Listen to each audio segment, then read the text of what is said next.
Joining me now on game day, Alfredo Ortiz. He's prophetic. Alfredo is the president and CEO of the Job Creators Network. He's also a senior advisor on the Trump-Pence Hispanic Advisory Board. Alfredo got on my show 6 months ago during the pandemic, and he told me Trump was going to get 41% of the Hispanic vote. And we kind of chuckled, and we're like, yeah, pipe dream. Right now, he could get 50, but right now he's polling at exactly what Alfredo Ortiz said he was going to get, which is 41%. I think it's going to go higher than that because there's even Hispanics, blacks. They don't want to say they're for Trump, so we'll see what turns out. John Fredericks Radio Network, Alfredo Ortiz with us on game day. Don't forget our live election night broadcast tonight, starting at 5 p.m. We're going to be high above the Capitol, overlooking our beautiful nation's capital. We're going to be on the air from 5 p.m. until whenever, well past midnight. John, my panel, esteemed John Fredericks, Curtis Ellis, former Republican chairman of Virginia, John Whitback, Stephen K. Bannon, anchoring it, will be there. Mike Watson running the numbers, Chris Saxman, and Tim Anderson. We've got a great panel tonight, and you don't want to miss that. John Fredericks Radio Network, Trucking the Truth across America. Joining us now, Alfredo Ortiz. Alfredo, you're live. Great to have you. Hey, John. Thanks, and what an honor to close out your show, I think, right? I think we're... This is it, man. This is game day. You're closing me out. We've gotten reports in from the field for 4 hours. I felt good when I went to bed last night. I feel better today. The wave is coming, Alfredo, just like we predicted on game day. It's coming.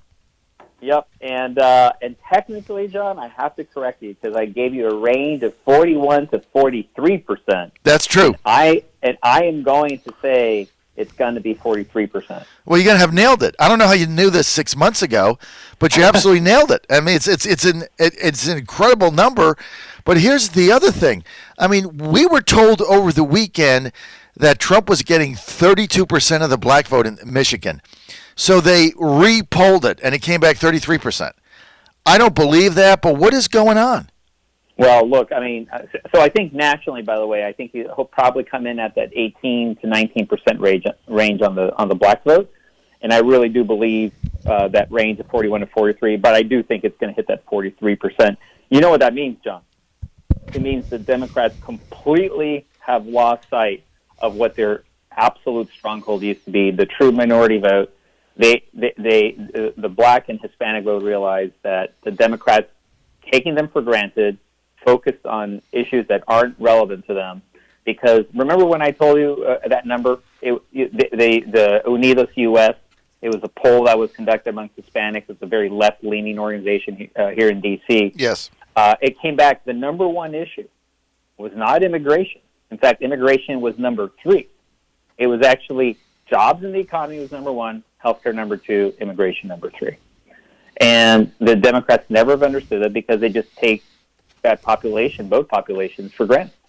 And Donald Trump doesn't. I mean, when you look at what Donald Trump did for the black community, you know, what he's done for prison reform, I mean, it's just unbelievable. And the list actually is quite long of what the accomplishments amongst the black community. And then amongst Hispanics, who are extremely entrepreneurial with the tax cut and the drop in regulations, it really allowed these small business entrepreneurs, Hispanic entrepreneurs, Latinas, for example, to really be successful.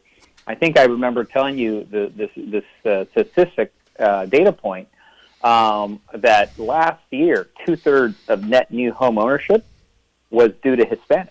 Hispanics have never done better than under Donald Trump, and that's why you're going to see that number come in today. And they know it. And down in Miami, Florida, is going to come in for, I'm telling you this right now, for President Trump. The early voting, by the way, thank you for your support, by the way, in getting the message out on our Keep America America campaign. I think it was extremely influential. We had almost 7 million in the end social media engagements from it. And when you look at the numbers overall, I mean, it really, I think, made a huge difference because, as you know, conservatives like actually voting on Election Day. But when you look at what the numbers are in terms of the early voting from conservatives, we really, really came in strong. And I just saw a stat that said, you know, down in Florida, one of the main counties, I think it's Miami-Dade, it actually, we're slightly ahead on the Democrats in early voting, which is unbelievable. No way. Yep. That's impossible. Yeah, I mean, I'll actually have to send it to you because there won't be time for me to flip through all the texts that are coming in this morning. Well, listen, Alfredo, if we win Dade County, he wins Florida by 5-7. I mean, it's not even close. Florida, I'm telling you right now, I'm calling Florida for sure for Trump. How much? It's all going to come down. Look, it may be probably 2 points is what I think he'll end up pulling Florida. But if he carries Dade County, how do you only win by 2? I like being slightly conservative, but you may be closer. I mean, if he wins Dade County, he wins by 5. If he wins Dade County or ties it, it's over. I mean, you can call Florida at 9:20 p.m. I think you'll see Florida being called very quickly. Is basically what I'm saying. Look, at the end of the day, I don't care if he wins by 1 or if he wins by 1,000. Right. I mean, I just care that he wins. Well, here's the other thing I've heard. Here's the other thing I've heard, Alfredo, and thank you for sending me that. And by the way, saw a picture of your socks. Really cool. I thought you'd appreciate that. That did make me laugh. But in North Carolina, everybody is discounting our game day, but we have done, or understands our game day, but we have done very well with early voting. For instance, in North Carolina, Republicans. We just did the modeling Sunday night, early Monday. Republicans had the best early vote in North Carolina ever since early voting started. Effectively, we're even with Biden in North Carolina on early voting. That means their early vote advantage is only with mail-in ballots. And so we're going to have a huge game day turnout. They're done. Right. They're not turning out. So all our game day has to do is overcome their mail-in ballots. We're going to win North Carolina handily. Right. And that's why the KeepAmericaAmerica.com campaign, John, was so critical, because their whole push was the mail-in, right? And we didn't have anything really to counter that. And so, you're able to counter with this campaign, which really got people to say, look, we got to get early voting out there. And as you know, covering elections for years, our side doesn't do that, right? It's election day stuff, and so we're really excited about what was done there, and all of the hosts like you and others, and great hosts out there that really helped support this campaign. I mean, I really think we're going to see the difference tonight, and you're absolutely right. I think that's net. The mail-in ballot push from the Democrats are not going to overcome the game day turnout. No, and the only concern that we had was the game day turnout going to materialize, right? Because that's like the Trump campaign invested almost $1 billion in this. I mean, we've a number of volunteers that we have across the country. Just in Virginia alone, I got 7,000 trained volunteers. They have over 3,500 staff hired across the country. We've got hundreds of thousands of trained volunteers, and it all comes down to one day. And it all came down to get him out on game day, and it seems to be happening. Well, and remember we talked to John not too long ago about the enthusiasm gap that existed between the two camps. Mm-hmm. It really, I mean, literally as I was getting onto this interview, there were Fox was covering live the Scranton, Pennsylvania, quote unquote, and I will put this in quotes, the Biden rally. John, I kid you not, if there were 20 people at the rally, that's a lot of people. That might even include the reporters. No way. It was so pathetic, and he was standing there trying to, see if he could have that picture that makes it look like a big... It was impossible. It was impossible to make it look like... Because there were only 20 to 30 people there. I kid you not. And there he is with this little bullhorn at this final rally in Scranton, Pennsylvania. I mean, you would think that he should have had the entire flipping town out there, right? I mean, so his last gathering, and you can't even call it a rally. I call him a gathering. No. So Biden's last gathering in Scranton, he had how many people? John, I kid you not. I will give him 30 people. Oh my God. 30 people. He had 30 pathetic. people.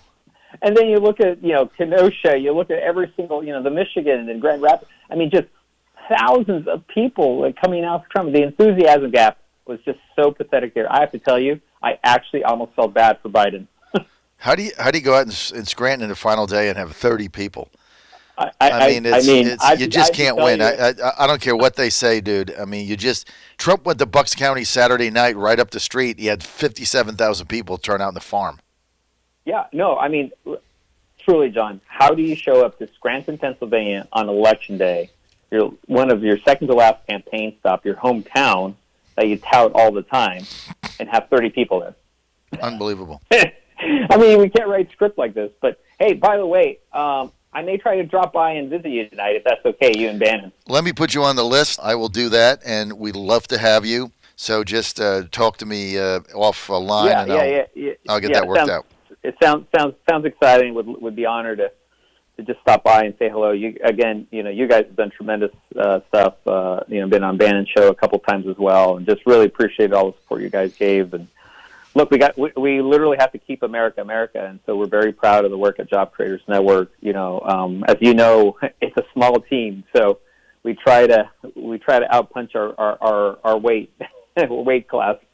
Well, I tell you what, you guys have been fabulous, and Keep America, America.com has been one of the catalysts for some of the early voting that we've had. I mean, the biggest surprise that I've had in these swing states is I really thought early voting, mail-in ballots, we were going to get crushed, and then it was catch up on game day. It was all catch up, right? Right. And it really has not turned out that way. I mean, we've exceeded. This is why I'm so confident. Early voting in Florida, we've exceeded all expectations. Early voting in North Carolina, Republicans, Trump broke records, right? That's off the charts. Yeah. Early voting in Virginia, the Democrats took the state for granted. They underperformed. If we have a big turnout, we're actually in the hunt today. And so you look at the numbers, they have dramatically underperformed, and you take things for granted. That's what we have a big vote today. Virginia could be a shocker. All right, let's get to your predictions. Let's start with number one. Let's start with North Carolina because we've already talked about Florida. What do you see there? Well, I think on the Senate side, I think Tillis pulls it off. It'll be close, but I think he pulls it off, and then that goes Trump. So you like North Carolina for Trump, so do I. That brings us... And for Tillis, because remember, it's not enough for just President Trump to win. If we want to protect our country from the ridiculous left, the Senate has to come through as well. No, look, I think Tillis wins. All right, let's go rapid fire. Let's go through these states. Let's get to Pennsylvania. Trump. Michigan. That one's going to be a tough one, John. I'm not sure I can call that one. I'm not confident in that one. I'll be honest with you. Trump, John James pulls the upset. Actually, when you look at her internal numbers, the best polling we've had in the last 5 days is Michigan. That's been the biggest movement. And what you do is you look for trends. You look for trends and everything trending there in our way. Trump's going to win Michigan again. He's going to bring John James with him. We're going to get a new senator, African-American John James from Michigan. Wisconsin. Yeah. John's great, by the way. So Wisconsin goes Trump. Minnesota. Trump. Biden. Minnesota, I just don't see it. I don't see the trends there that I see in Michigan, so I'm going to say Biden. Iowa. Okay. Boy, that one's going to be tough on the Senate side, too. I'm not sure about that one, John. Trump blowout. Ernst blowout. Arizona. I think that one goes Trump. Trump McSally. Let's get to Nevada. Trump. Biden. And again, I think the Hispanic votes here are going to surprise people. If Trump wins Nevada, okay, on the strength of the Hispanic vote, let me just say this on the air straight up. If he wins Nevada, and actually early voting, we've done better there than we thought, but if he wins Nevada on the strength of the Hispanic vote there, then it's beyond a Trump victory, Alfredo. It's now a complete base electoral realignment. It's a historic realignment. If Trump wins Nevada on the strength of Hispanics, like he's going to win Florida, you can then say that he has changed the party forever, and that things are going to be a lot different. Because it's back to the party of Reagan, honestly. I mean, it's the working America. It really is. Right. And honestly, that's what Hispanics understand. I mean, he's all about jobs in the economy, and that is their number one issue. And that's why I feel good about Arizona and Nevada. I mean, I was out there a couple of times, and I have to tell you, Hispanics get it. Yep. So we'll see. No doubt about it.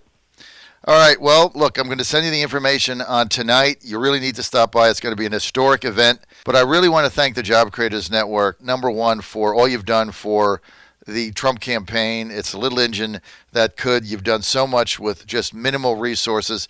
Your Keep America campaign has been phenomenal. You got great engagement with it. Alfredo, I think it's one of the reasons why we've done exceedingly well in early voting, and it's going to be a key contributor to our victory.